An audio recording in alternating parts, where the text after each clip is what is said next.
one of the motivations of our project was really trying to do something, especially in terms of industry growth. So I mean, these days, even because my background is in cybersecurity, and even in cybersecurity, data-driven, for example, network security is a big deal, and everything seems to be going towards that direction. So, and definitely a lot of companies are looking for qualified people to work for them. So there is this element of industry growth for sure, and therefore there is this huge demand in terms of qualified data science professionals.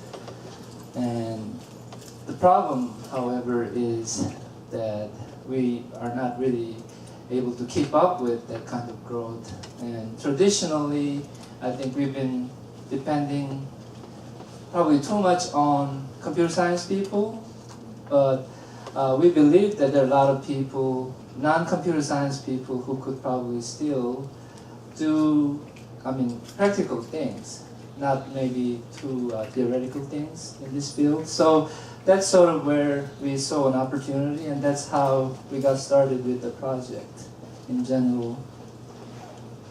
Actually, the lead writer of the proposal was Professor Lee, because that's really the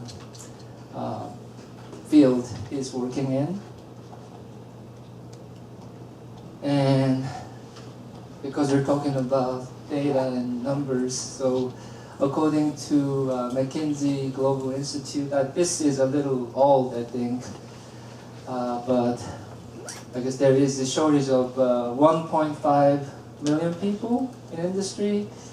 I think this is including also, I mean, the managerial types of people and even non-technical types of people. So it's just all-encompassing kind of thing. But as you can see, the number is kind of staggering.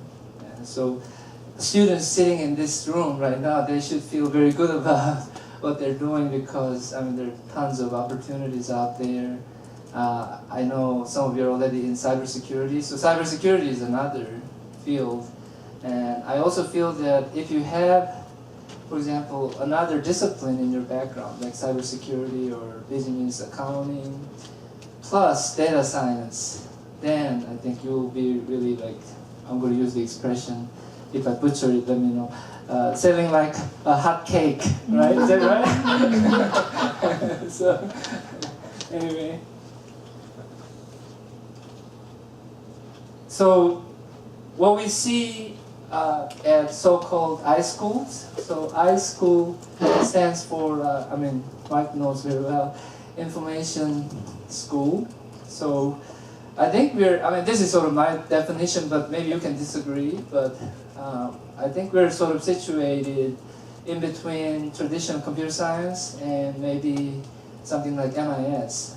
So our students are, I mean, technically savvy a lot of times, but not as good as probably computer science students. So I'm probably underestimating some of our students and overgeneralizing, but at the same time, a majority of our students, they lack some computing skills. I mean, that's for sure. So that's one of the reasons why we thought about doing this project, to help them, for example, with at least getting started. But just to talk a little bit about iSchool, believe it or not, we have like 77 iSchools worldwide.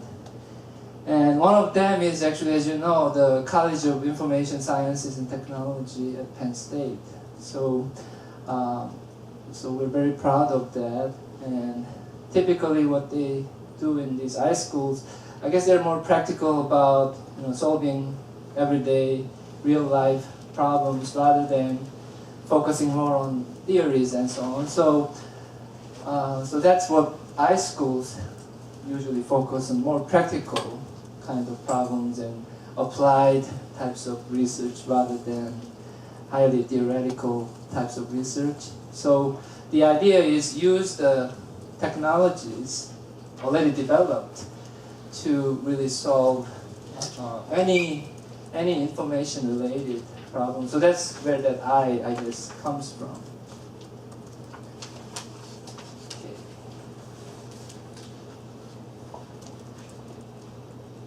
So, like I said, we saw an opportunity, a window of opportunity there. Many students coming into the iSchools. I mean, a lot of times they're oblivious about, these opportunities. I mean, especially in data science, data analytics, and so on. So, first of all, we saw our opportunity right there. Maybe we can do something about making them, I guess, be more aware about these opportunities. So that was one of the thoughts we had. Another piece was, even if you want to pursue a career path in data science, a lot of times, I mean, because these are little weaker students in terms of computing skills, like programming or scripting or even doing some statistical analysis, those types of things. They're just not capable of learning on their own, actually getting there. So we saw another opportunity there. So what if they are really into data science? What if they really want to do something, make a difference in data science? How can we help them? Right? So that was another reason why we proposed this idea. And then in terms of getting started, again, I mean, so this is a very interesting fact. I mean, you do a Google search about data science, I mean, there are tons of resources out there, but a lot of times those are around certain courses, it requires some background knowledge. So what happens is students just get stuck there and don't really know what to do with all this sea of information. So they need more guidance in terms of how to get started and so on. So that's our last reason behind the project. Okay, so just to share the current status of a lot of these data science programs we have today, especially in higher education. Like I said earlier, we have a lot of these dedicated degree programs. So mainly, I think, in terms of graduate programs. So I think there are a lot of offerings in terms of master's degree programs and so on. But again, if you're really wanting to do something in data science as an undergraduate student, it's very difficult to find your path. So there are some schools offering these degree programs. So I mean, Carnegie Mellon, I guess, is right there. Actually, Penn State has a master's program in data science, and also I think we're going to be offering our data science degree option as part of the College of IST programs. So I think that's starting in fall 2017. So if you really want to delve into that field, you can do it from the very beginning. But I mean, again, we can still catch some of these students who are maybe in the middle of their student career and somehow wanting to steer into that direction.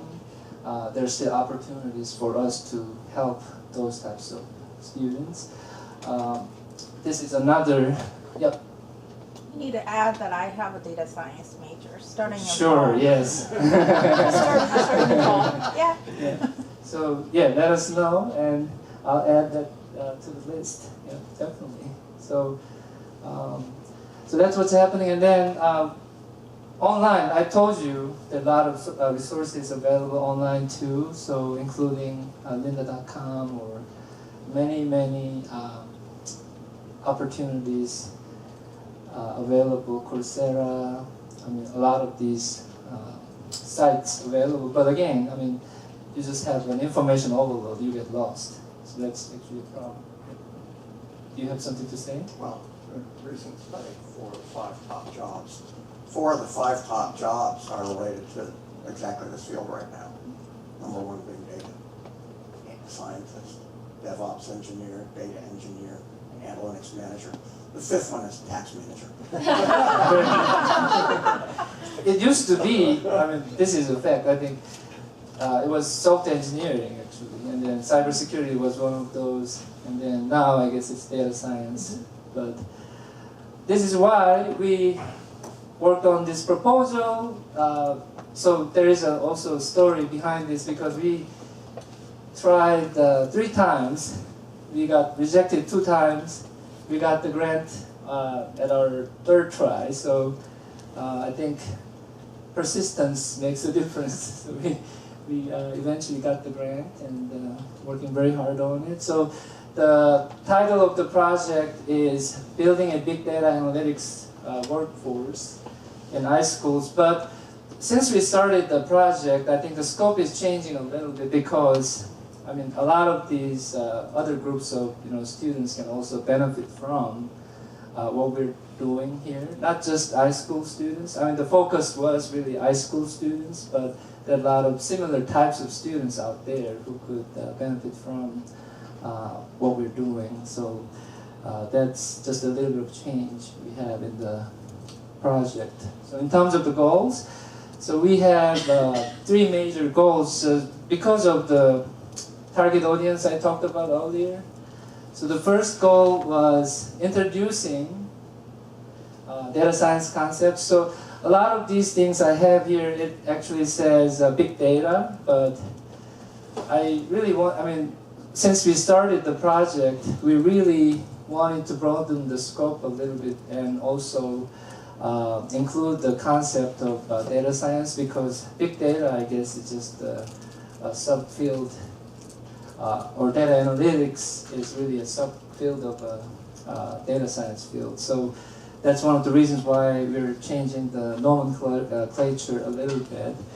But in order for the students to do anything, they have to understand the concepts and so on. So that's why one of the goals is really to introduce these big data concepts and the job opportunities. And we mainly have these 3 different modules in our project we're developing. So the first module is really somehow making the students get exposed to these types of big data, data analytics, data science concepts, and then understand what kind of opportunities are out there, and maybe start thinking about or reasoning about what they might be doing once they pursue data science as their career path. So that was sort of the first goal. And then the next goal was really motivating. So introduce the ideas, and then hopefully we can motivate the students, more students, actually to develop this kind of passion in data science. So that was really our next goal. And one of the things you'll see later, so when I go over the focus of our first module, we'll talk a lot about this concept of digital storytelling. And that's because of this goal we have, because unless you develop this kind of passion for data science, I mean, maybe your desire will eventually fizzle out. So that's why I think it's very critical for us to somehow get really excited and passionate about what they're doing. So that's our second goal. And then the third one was, of course, preparation. So once you're excited, once you are ready to do something, then of course you have to know how to do these things. So that's why we're developing these additional modules. So module 1 focuses on introduction, getting them motivated, having them think more about their career path in data science and so on. Module 2 and 3, those are more focused on teaching them specific skills, like for example, how to program in Python. I mean, that's not really in scope for our project, but we will find a way to help them with those types of things. But let's say somebody wants to know more about R. how do you get up and running very fast within a week, you know? So that kind of thing is what we're trying to do. Yeah. Yep. Oh, that's you. Okay. That's me too. So, so there are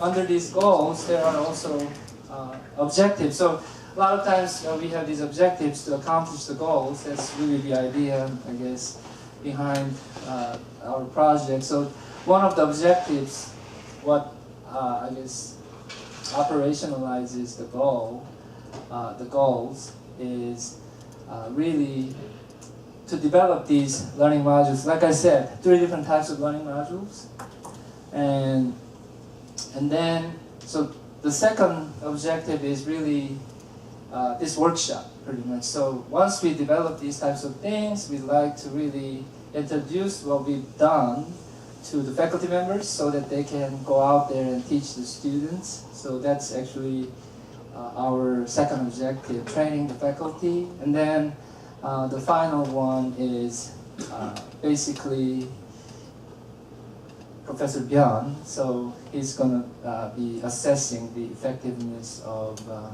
our modules and approaches and so on. So it's sort of a cycle in which we try to continuously improve what we're doing.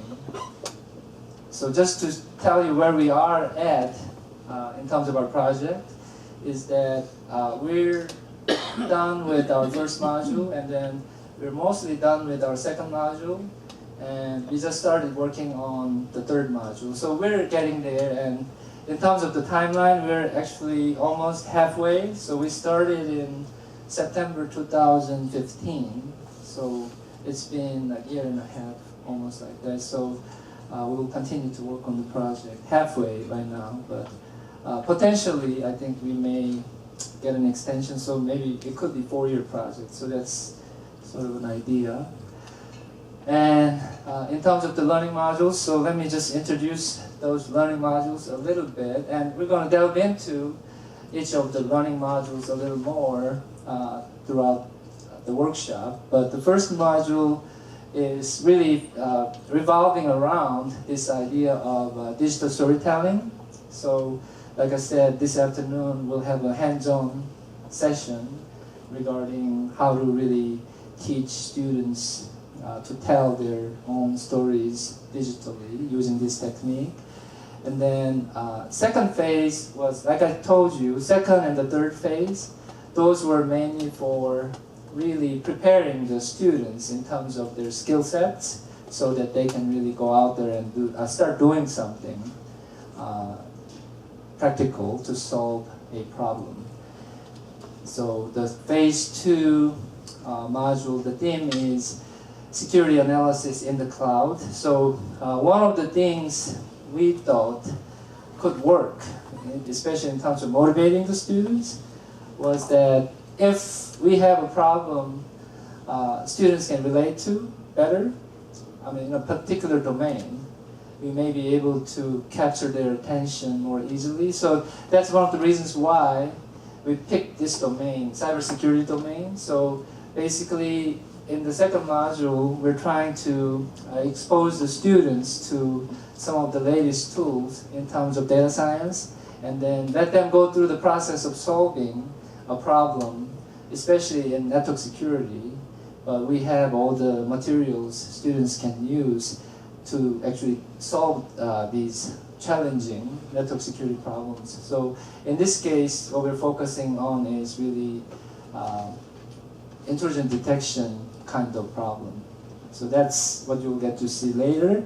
And then the third one is data mining. So we have a bunch of tools in data mining, and one of the ideas actually is, again, data mining essentials training kind of idea, so that they can be up and running right away. So data mining, and then along with maybe data analytics, because they're very related. So in such a short period of time, let's say about a week, about a month, if somebody really wants to know the essence of data mining, the essence of data analytics, hopefully we can make that happen. So that's sort of the idea. I mean, of course, you won't become an expert in data mining, but you will at least know what data mining is, and you'll be able to use some tools in data mining. So, again, I feel a little embarrassed about talking about this because I'm not really an expert in this area. I mean, Professor Lee is the one, actually, but he's going to talk a little more about it, I guess, if you don't, if he doesn't agree with what I'm talking about. Yeah, so just to tell you a little bit about Module 2. Time-wise, am I doing okay? Yeah, so 10 more minutes, almost there. So, like I said, the theme is data-driven network security, but the goal is really introducing the students the infrastructure types of things. So in order for us to do anything in terms of data science, especially when you are talking about a huge data set, you have to have the right kind of infrastructure, right, to solve anything, because your PC won't be able to really deliver. So the idea is understanding what's really involved when it comes to solving these massive big data kind of problems. So that's why we're introducing the students tools like, for example, Spark or Hadoop. Hadoop is kind of a distributed file system, and Spark is kind of all-inclusive type of tool, also with machine learning libraries and so on. So students have to have an understanding of what those types of things are, and hopefully they get their hands dirty trying to solve sort of a very well prescribed problem. So that's kind of our goal. And then the theme here, like I told you, intrusion detection or anomaly detection. So that's what they're going to try to solve during the process. Yeah. So I have a question. This is Module 2 is based upon focusing on security, and some of us here may not focus on security. Could focus on healthcare and network analytics. My question is, let's say the faculty focuses on healthcare instead of detection. Does he or she uses the same tool, maybe the different algorithm?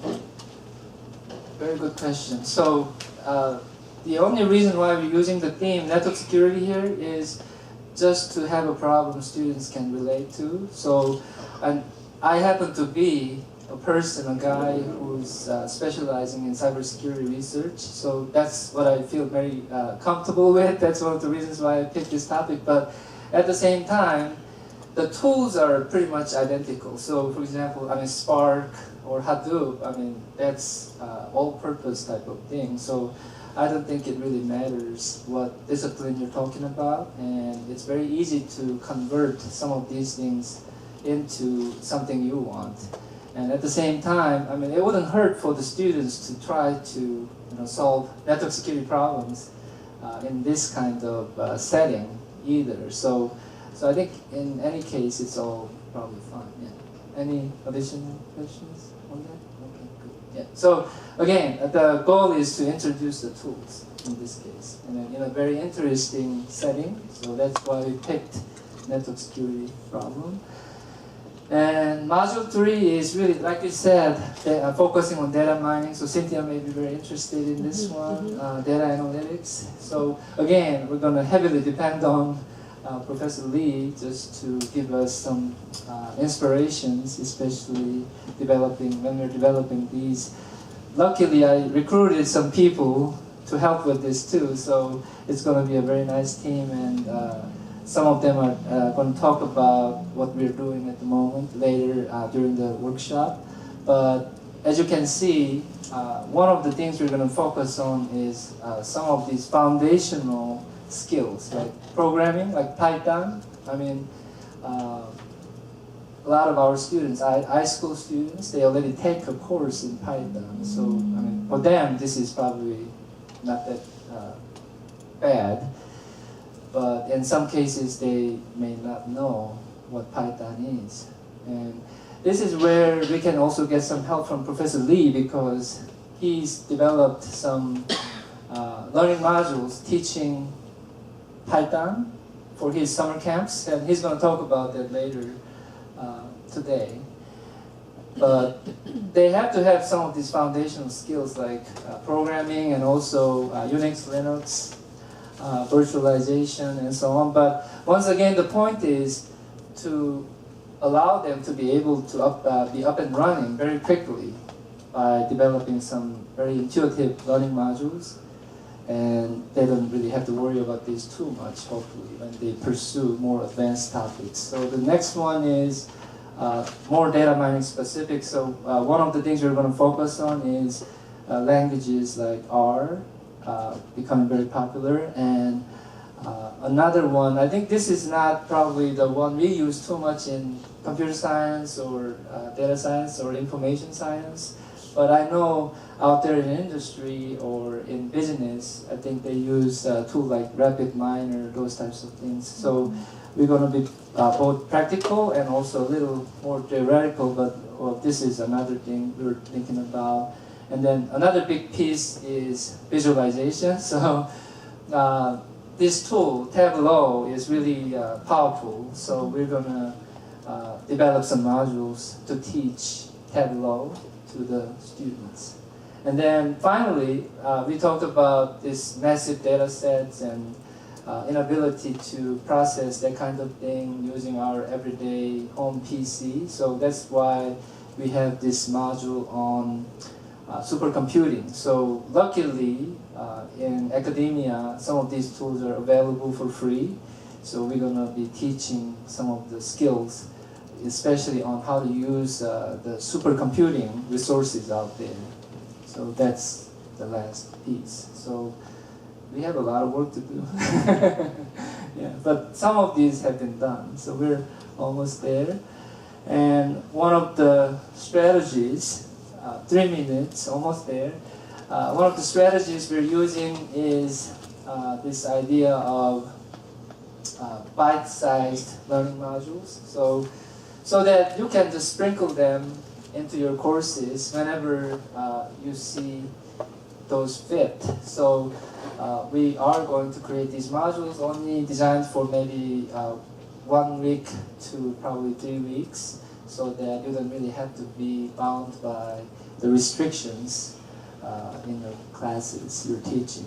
And then modularize everything so that, again, you can mix and match whatever you need in order to teach what you want to be teaching. So for example, Bill, if you want to teach some data science concepts in your accounting classes, you can pick and choose. We can provide you a menu. You can pick and choose. I guess that's kind of the idea. Great. Okay, so in terms of the deliverables, we structure our modules in that format. So we develop materials to prepare the students, reading materials, videos, those types of things. And then we also have materials for actually teaching those essential concepts you want to deliver. So the hope is, in addition to these reading materials and labs we're developing, we can also provide luxuries like PowerPoint slides and those types of things. So that's sort of the goal. And I think we have enough manpower to do that. And one of the things you can do throughout the day to us is that if you see any way you can take advantage of what we're doing, we're very willing to actually allocate resources to help with those types of initiatives. So we already have some of that actually happening, but we'd like to do more. And then, so the learning happens, follow-up discussions, reflections, and so on. And then the final piece is, again, assessment. So Professor Byung has a lot of work to do, too, there. Okay, so in terms of delivery mechanisms, this is the last slide, by the way, so almost done, yeah. So delivery mechanisms, the idea is, actually we already have our website, 2 websites. One is this project website, and I'll show you what the website looks like later. But we also have a website dedicated to this online textbook, and we're gonna also transform that website into something more compatible with e-readers and things like that, so that you can download the whole thing as an e-book kind of thing. So that's kind of what we're trying to do. And then in terms of computing infrastructures, we're going to be heavily using something like AWS, Amazon service. And we have this thing called Jupyter Notebook we've actually recently discovered. So, and we're going to have a hands-on session tomorrow morning, but basically this is a very dynamic way of delivering your lab modules. And it's very easy to use and user-friendly and so on. So we're going to be using something like that.